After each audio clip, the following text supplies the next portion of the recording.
bersifat otomatis ketika dipadukan dengan teknologi Smart Hybrid, Suzuki LX7 kini mulai menjadi pesaing di Aceh, khususnya pada Aceh.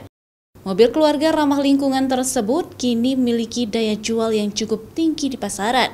Selain lebih hemat bahan bakar, luas dan nyaman menjadi keunggulan utama mobil tersebut.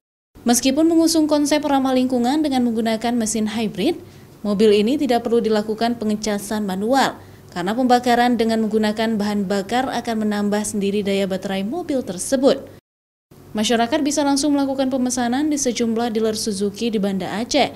Selain itu, sesi test drive juga diberikan kepada pelanggan yang tertarik dengan mobil ramah lingkungan tersebut.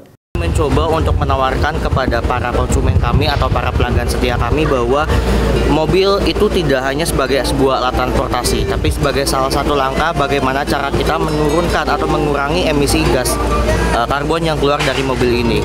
Harapannya dengan emisi gas yang kita bisa kurangi efektivitas sampai dengan angka 15%, itu bisa menghasilkan emisi yang lebih sedikit dan tentunya membawa dampak ramah lingkungan kepada masyarakat sekitar.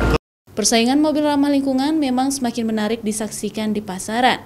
Selain mobil keluarga, mobil-mobil lain seperti adventure, mobil pribadi juga semakin berlomba menawarkan jenis mobil ramah lingkungan di pasaran. Syahril, Kompas TV, Banda Aceh.